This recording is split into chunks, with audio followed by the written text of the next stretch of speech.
in working with some kind of, with TV, computers, technology, and how many of you, just a show of hands, are interested in broadcasting?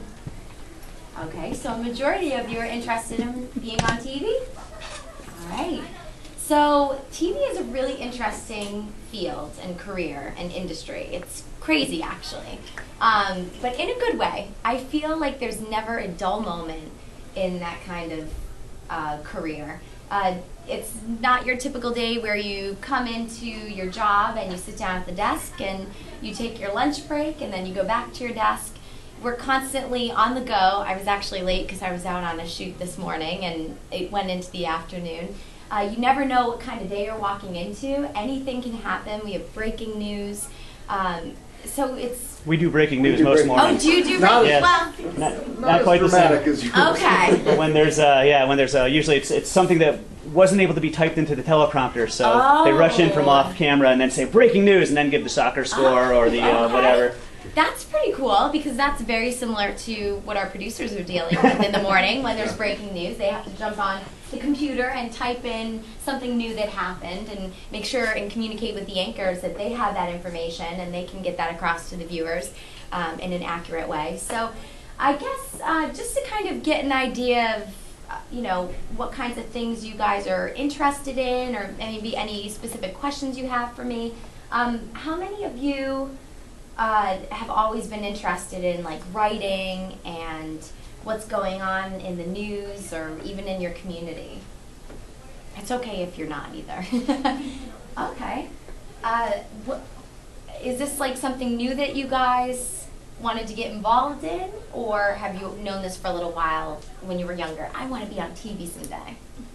Yeah. How many of you are like, how many of you guys danced around in front of the mirror pretending to be, on TV? How many of you? I think a lot of hands are going up very sheepishly. How many of you used a hairbrush as a microphone? There we go. So I didn't have this beautiful studio that you have over here like you guys do. But in middle school, I was interested in the news. I liked writing. I liked watching my local anchors as well, and just I was so enthralled with everything that you need to, all the information, the wealth of knowledge, and the responsibility that these people on TV have delivering the news every night or every morning to you. So, and I grew up watching Katie Couric. Do any of you know who Katie Couric is? 10, a few of you. 12, so she was a big anchor on the Today Show with Matt Lauer a while back. 10, and I grew up watching the 12, morning show, and I remember saying, I want to be like her someday. 5. So she's, Savannah Guthrie on the Today Show? So she was Savannah Guthrie, pretty much. Anyways, I was really interested in that, and I didn't really know how I was going to get there. So I always, in the back of my mind, was thinking about the news, and then I had a lot of other interests as well, so I kind of 2 explored and those. 3 are here. 2 and 3. Sorry. Although That's the okay. Still students this mostly may the last few need There we go, now we're done. These kids Usually, are so see, I'm used excited. to producers talking in my ear while I'm talking, so I'm it thrown doesn't off. bother you? 'Cause I wake up at 3 a.m. in the morning too. I forgot to tell you that. So that's why if I'm struggling with my words, it's because I'm a little tired. But that's okay. That's one of the great parts of the news is you don't get a lot of sleep. So anyways, in middle school, we didn't have a TV club, but I used to play with my girlfriends. I was telling them in my basement. My dad had a bunch of musical equipment and microphones, so I remember back in elementary school, we'd pretend to do the news, and of course, I'd always have to be the anchor reporter out in the field. So in middle school, high school, I was in the TV club. And that was a lot of fun. And I used to do weird and wacky news, which is kind of funny because sometimes some of the stories they give me, I feel like I'm doing it again. But I did that, and I'm trying to think what else. I did theater as well and public speaking, so that helped me, groom me a little bit, I guess, for being on air and being under pressure and performing in a way in front of people. And then once I got to college, I thought I wanted to be a teacher. And I still in the back of my head wanted to do journalism and broadcasting, but I ended up exploring going into education and music. And then one day it just dawned on me, I said, what if? What if I could have gone down that field and I never ever went back to see if I could actually make it work? So I changed my major in college, which a lot of people do. It's very normal now. And I never looked back. I got a lot of internships at local TV stations, and I got a big internship at CBS New York in the city, so CBS Network, when Katie Couric was anchoring the evening news. So here I am. I just had graduated college, and I'm working every single night delivering scripts to my icon that I grew up watching on TV. So that was a surreal moment. And I think after that experience, I just knew this is where I'm meant to be. So it was really hard trying to apply to jobs after college because it's a really competitive field. There are a lot of Mrs. Cooney, please people call the that want to office. go Mrs. for Cooney. broadcasting and journalism. Some make it, some don't, but usually the ones that don't, it's because they realize that it's not necessarily for them when they're going through the process. So it's definitely different when you get your first job. And my first job was in Springfield, Massachusetts. Have any of you heard of Springfield? Okay. Oh, most of you. It's not too far away from here. I grew up in the Berkshires. Any of you heard of the Berkshires? Yeah. Okay. So that's where I'm from. I went to school close to Springfield, Massachusetts. I went to a state college, Westfield State College, and I ended up getting my first job literally about a half an hour, 45 minutes away from home. And it was one of the stations that I grew up watching, which is kind of funny. And I ended up interning there before I graduated from college, so they kind of knew who I was, and I was really pushing for, hey, I'm graduating soon, and do you have any openings? And then I ended up going to New York and came back and they hired me. So that was my first job, and I was a general assignment reporter and an overnight producer. So I kind of did a little bit of everything, which is good, and that's probably the best advice I have for you guys. The more experience you have, learning how to do everything. So even if you want to be on air, it's great to practice your writing, and also it's great to practice, looking at the headlines every day and being informed of what's going on. And even, practicing running the prompter and little behind the scene things, because you never know what position you'll be put in and what you may experience and how you may get your first job, because you may not get that on-air job right away when you get out of school if that's what you end up doing. I did have to produce for a little while, and then after that they moved me on air full time, and I was kind of producing and doing the on-air thing back and forth. And then I got to anchor the early morning show at the station, so that was really what I wanted to do. And I pretty much was an anchor reporter, and I ended up producing the show I anchored at 4:30 in the morning. So I did 3 different things there for 3 years. And then I came here. And again, I applied a lot of different places. This place just kind of worked out, and they said, hey, do you want to do traffic on our morning show? We have this crazy meteorologist named Scott Haney. He's a blast. Do you guys know who Scott is? Yeah. Oh, okay. You know how crazy it is. And I had no idea what I was walking into, but I loved the place, I loved the people, and I just felt like it was a perfect fit. And I had never done traffic before in Springfield, Massachusetts, because we don't really have as much traffic as you guys do down here. And I ended up saying, sure, I'll learn. And here I am, a traffic reporter in the mornings. But I get to do other stories as well after traffic, and I get to fill in an anchor too when Kara's out sick.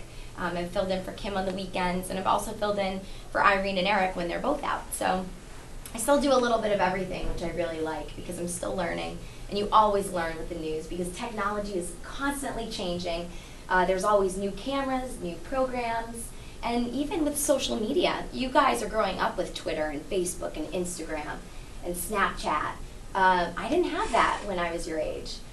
We had what you would perceive as old computers, and they were really slow compared to now. It was just a different time. So you constantly have to be informed and be up to date with what's going on, not only in the headlines, but also with the technology that you're using. So I'm blabbing a lot, and I want to see if you guys have any questions. Well, Nicole, could I just have you back up for a minute? Because Sure. you talked about being an intern, and I'm not sure they know exactly what that means. And you yes. also talked about being producing versus being on the air. Okay. And I think some of our people actually do kind of what you would call producing or describe as that, and some people are on air. That might be interesting to them. But the whole idea of Okay. interning and how that gets things started for you Yes. versus a job. Okay, so an internship is basically it's like a job in a way. It's an opportunity for you to be at a workplace. So you're kind of going out in the real world. You're a student, but yet you're going out in the real world. Not all internships pay, so sometimes, most of the time, you're working for free. And you're basically shadowing people that work in whatever place you're at. So in my situation, well, I've interned actually, just to give you another example, outside of TV. I interned at an elementary school. My senior year, I shadowed a second grade teacher and got to see what her everyday work day was like, what she had to deal with, how she got there. So it's kind of like an intense shadowing situation where you're just learning about that one profession and everything and all the elements that go into it. So when I interned at a TV station, I basically learned how a TV station ran, because it's one thing learning about it in school and then going out at the place and seeing firsthand how it runs. And they had me do some things like run scripts to the anchor. So they gave me like little jobs to do. But at the same time, I was able to observe and watch how everyone works and what they do and how it all, goes into putting on the newscast every day. Any questions about the internship part? No? Have You mentioned that your field was very competitive.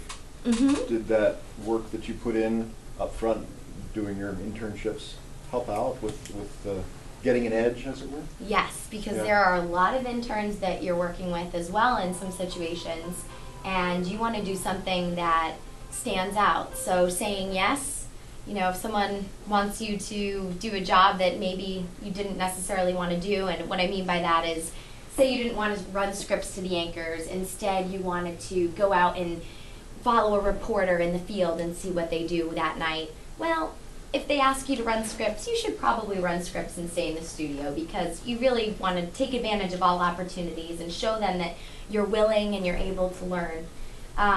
So it is a competitive field, I would say, because there are so many other people interested in doing that one job that you want to do. And in the situation with TV, there are only so many local TV stations, and there are only so many TV markets out there. So I'll explain it in layman's terms for you guys. Connecticut, Hartford in particular, so Hartford, we pretty much cover the entire state with news.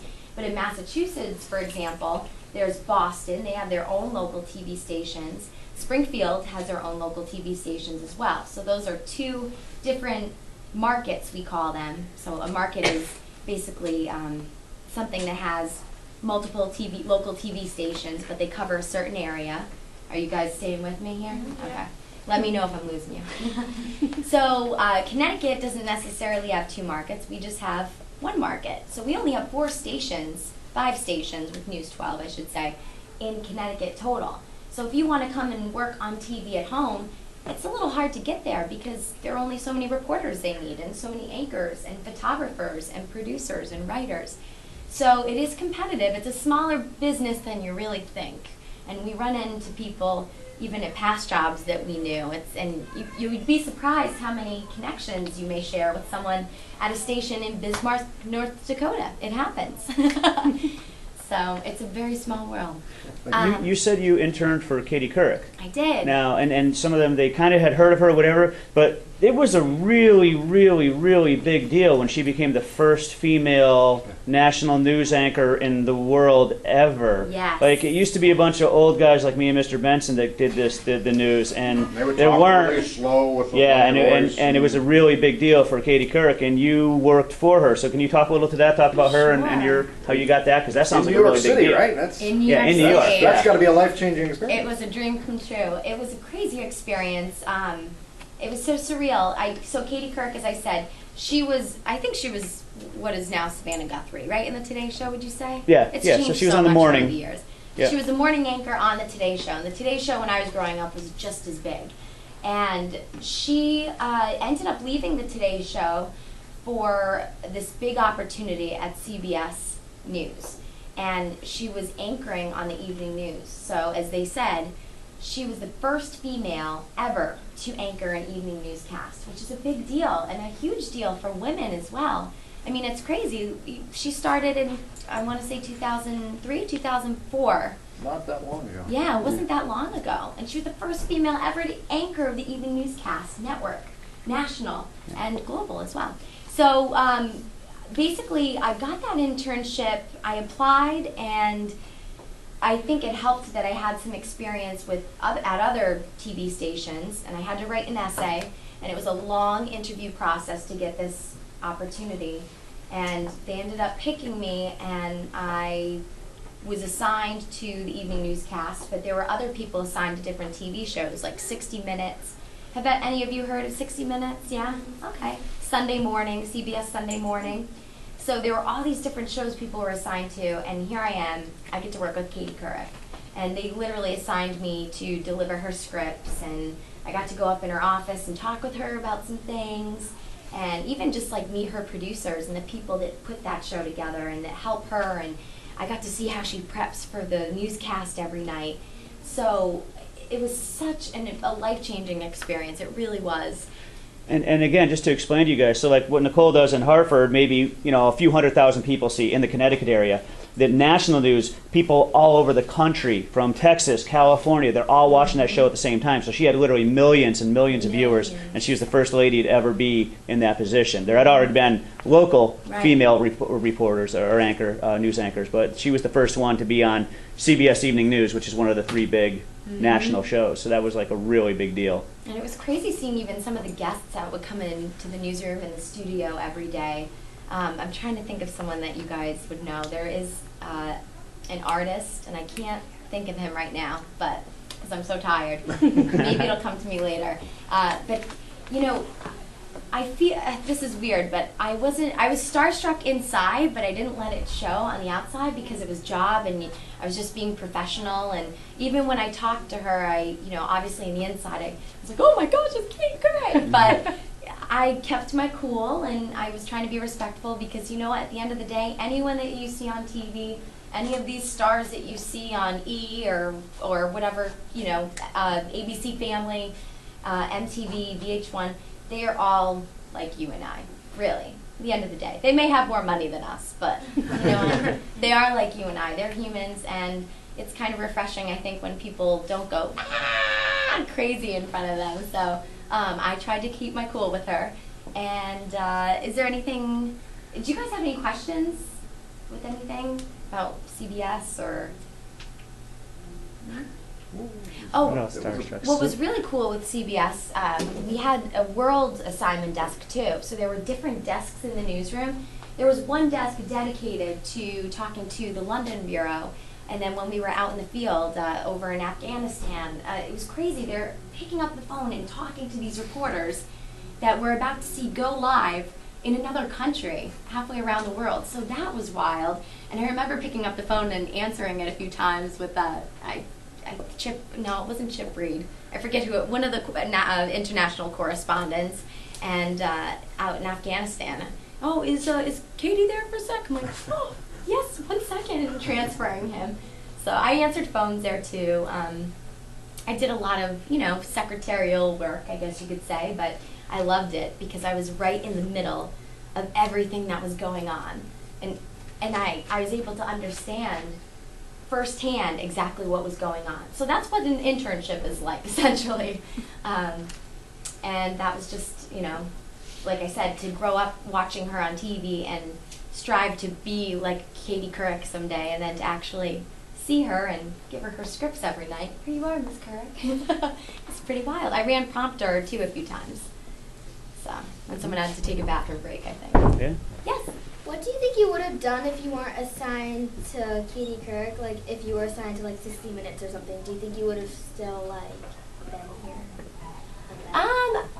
That's a good question. I guess I can't say if I would have still, if I would have come to Connecticut or not. I think seeing what she did, and I think meeting a lot of different people that she worked with at the time influenced me and pushed me to keep going. But 60 Minutes has some great reporters, and I think that still would have been a great experience either way. I secretly hoped that I would be able to work with her, but I never, ever in a million years imagined that I would be assigned on that show at all. I didn't tell anyone. It was just, I don't know, I guess maybe meant to be. Yes. Do you do out in the field? Yeah, I fill in sometimes for reporting and going out in the field. Is that what you mean? Yeah. Have you ever like when you went out in the field, did you ever not want to go out in the field because it was so something happened, like raining a lot or flooding? Okay, so we're going to do a fun little poll. I was thinking about this as I was pulling into your parking lot. How many of you go to school on the holidays? Trick question. How many of you go to school when there's a huge snowstorm? So, we go to work. We work during the holidays, a lot of us. Everyone that you've seen on TV has worked Christmas, has worked 4th of July, has worked Thanksgiving. We go out when you stay home and you're safe in your home. We are going out into the snowstorm to tell you what it's like outside your house. To say don't go out. And sometimes it's a little cold, but you know what? It's what we signed up to do, and at the end of the day, it's fun, and we do love what we do. There's something, adrenaline, that rush, that excitement. When there's breaking news, we're not focusing necessarily on the negative part of it. We're focusing on, we got to get out and we have to inform people and let them know what's going on, and we have this valuable information we want to let them know about. So you get this adrenaline rush, and before you know it, you're at the end of your shift and you've worked a long day. So there's some days, when it's really cold out and freezing, and I've reported on the side of a road in front of a snowbank, and it's been really cold, and on top of a mountain I've reported on, and I've been out to some situations as well where, they were sad stories. And that's the other thing too, in this kind of profession, in particular the news. You kind of become what we call desensitized to a lot of the stories. So we're not focusing necessarily our emotions on what's going on. We're just giving you the facts. So who, what, where, when, and why. That's exactly what we're giving you. And at the end of the day, if there is a sad story, I try not to think about it too much. But then sometimes the next day you'll get a great story, a fun story, something really happy. So it kind of balances itself out, I would say. You can't always prepare for what you're going to get for a story. But at the end of the day, if you were able to tell it in such a way, in a respectful way, whether it be happy or sad, you feel like you did your job. Has anything happened weird, like you just say it on the news but something happens as you're saying it? That's weird. Let's see. I've talked about stormy weather and big puddles on the road, and some truck drove right into a puddle and splashed me. That's happened to a lot of us. Oh yeah. I guess what comes to my mind with that question is more funny things, but maybe that's because I have blocked out maybe some of the negative things too. One of the questions that actually was on the teleprompter was, what was your most embarrassing moment while you were on air? Or doesn't even have to be the most, but they'll describe an embarrassing moment. Because how many announcers, raise your hand if you had a goof and you felt really embarrassed, and the whole school saw it, and you went to first period and everybody was like, oh my God, you made a funny face, or you said something wrong, or Mr. Watson started talking on the intercom while you were in the middle of your thing and you started laughing, right? So when I have a goof, the whole state of Connecticut sees it. Yeah. Working with Scott has been thrilling and crazy because I've never met a person on air on local television that has that much energy and that can efficiently do their job, but at the same time have a great time and make you excited and want to keep watching. And he's a great example of someone who can turn it on and off. So if there's a really serious story in the morning, if there's a really bad accident or something that happens, we don't fool around. We turn our little fun switch off, and we know when to be respectful and serious. But if there's a Friday morning and the news, there's nothing really bad that has happened at all, we have a little bit of fun. And he definitely turns it on and off. In the snowstorms and when things are getting crazy out there on the roads, he is literally like right in the forecast center and looking up calculations, and I'm busy trying to look up all the accidents. So it's a good balance. That morning show is so much fun, and I'm so happy that I'm able to show a little bit of my personality now, because when I was at my last station, we just didn't have a morning show like that. So this is definitely one of a kind, I would say. I've never seen anything like this. So yeah. I'll get to everyone, I promise. Sorry. Say like you're just like in public, like running errands or something. Do people like know who you are and like talk to you, or like? I think that was a question too. Yeah. We'll get to that too. Sometimes. Good question. Yeah. Sometimes people sometimes get traffic and weather confused and say, "You're the weather girl." But yeah, sometimes, and I'll say hi to people. And who else? Yeah. What's your favorite moment, like doing the news with Scott? Oh. We did a parody song last year. Have you guys seen it? No. It's called "Say Something." You know the song "Say Something, I'm Giving Up on You"? Yes. Well, Scott used to come in every morning. We'd all listen to the same radio station, and that song would be playing. And we just thought, oh, it's such a sad song. It's so depressing. And we'd all be singing it in the morning. It would be stuck in our heads. So one day, Scott changed the lyrics to "Say Something, I'm Giving Up on Shoes." I know. So I don't know. He just kept singing that, and then him and I ended up writing lyrics to the song within 15 minutes, and we did a music video. Can you show us? I can if you want. Incredibly confidential. It's on YouTube. Lock up the vault. That was kind of fun. That was like a funny moment. They showed it on Better Connecticut, but they did show it on the morning show. I think it was on a Friday, and we had a little fun. Probably something you could Google and find. Yeah. Yes, you could. Maybe that's something on a Friday you guys could have fun with. Yeah. So yeah, there's a lot of fun moments. Scott and I have a lot of fun together. And Eric and Irene are so much fun too. So I almost feel like going to work every day.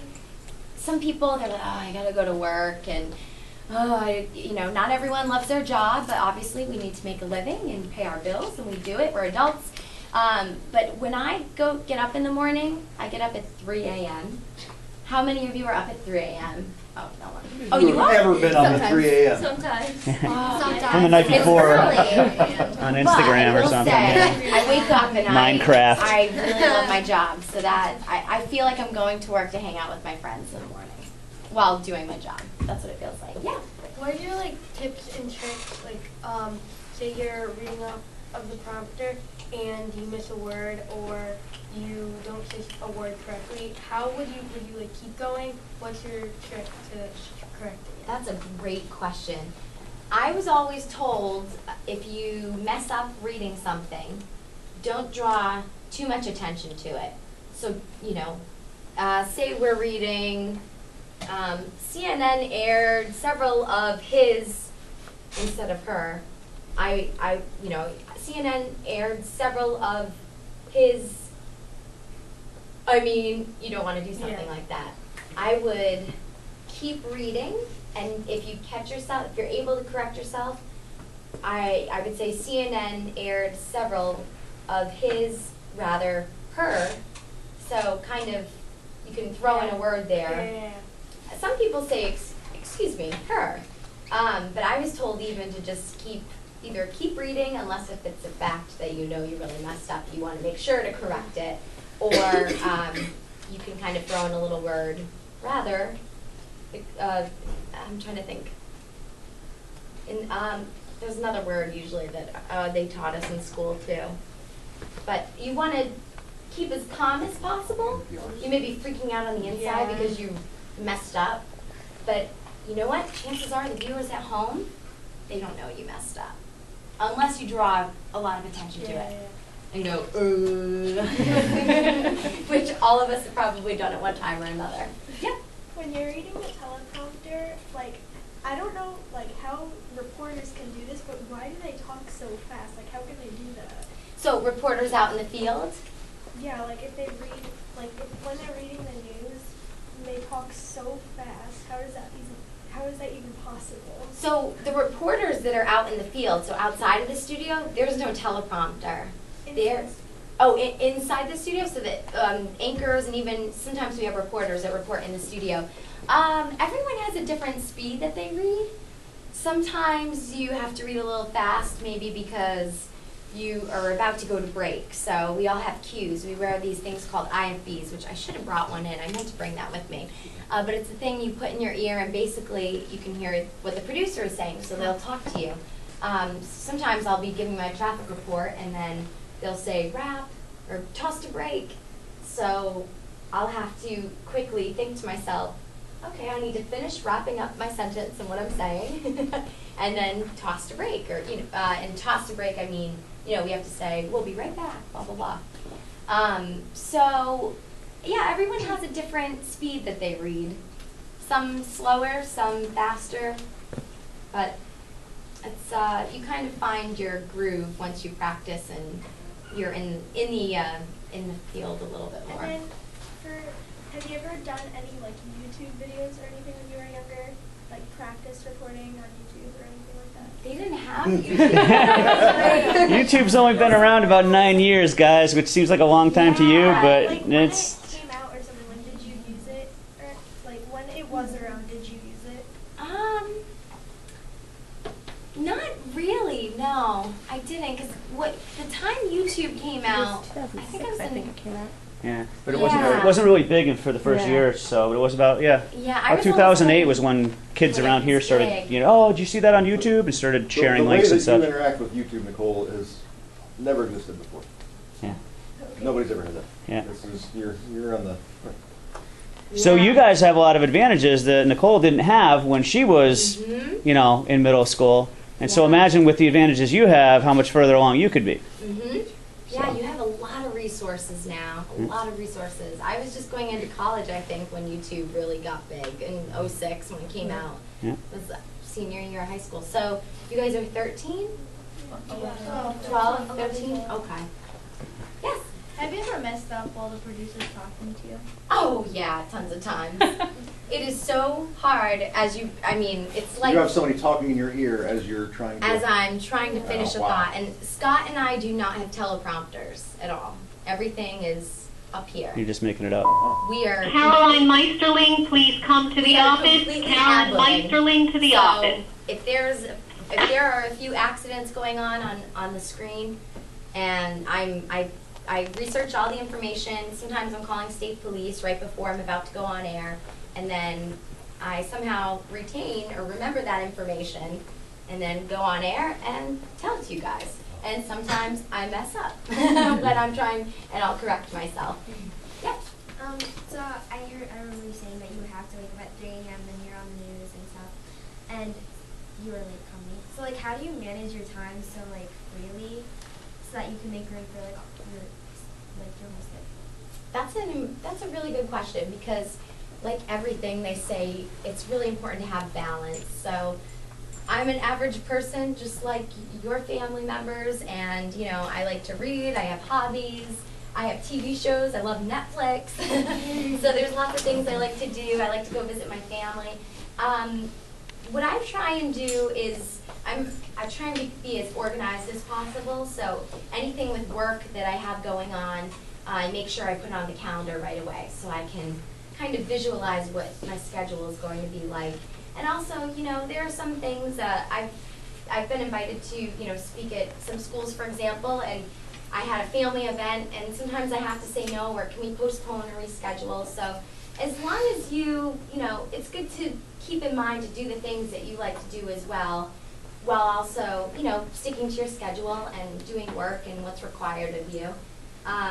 It can be hard sometimes, especially when you're first starting out in the workforce. When at my first station, I worked every single holiday. I didn't see my family as much as I would have liked to, but it pays off, because later in life, as I get older, when I have a family someday, I'm going to be able to have Christmas off, and the younger reporters at the station coming in will be working Christmas for me. So it all kind of works out. You work really hard in the beginning, and you keep working hard, just kind of like climbing up the ladder. And at some point, you're going to realize, wow, I've been working in this business for 25 years, and you're one of the older people at work, and you get more vacation time maybe, or there are more younger people that are coming in and can fill little areas. Does that make sense or answer your question? Okay.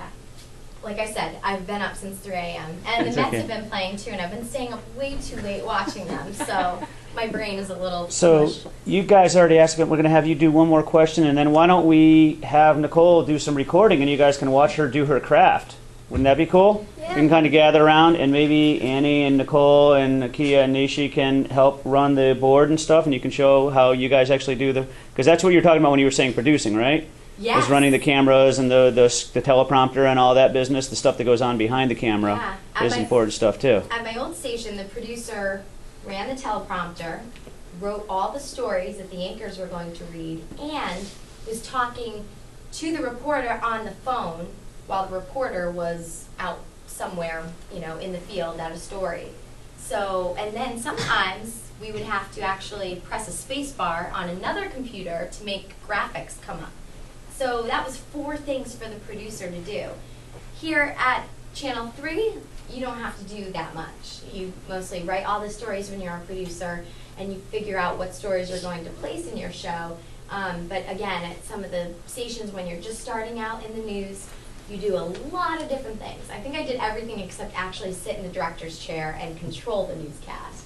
But it's actually really good, to, like I said, to get to know all different kinds of jobs behind the scenes too, if you still want to go on air, because you know what the other people are going through and what they're facing. So, if there's a huge snowstorm and the poor reporter's out there and, for some reason her cell phone is, I don't know, something's frozen or the laptop isn't working, I know what it's like being out there. I've been in that situation. And I know what it's like for the producer trying to figure out to fill some time because they want to make sure that the reporter's laptop will work and they can send something back to the station. So it's kind of like you're understanding all aspects of the news and all the jobs, and you respect people's positions a lot more too because you know firsthand what they have to go through. Yeah. I have 2 quick questions. Sure. One, if you, like you were just saying, if something breaks or something, what do you do in the meeting? If something breaks, what do you do? Like for the newscast? Yeah. So is there a certain position you're thinking about? For example, if you were in traffic and then the green screen breaks or rips or something, what do you do?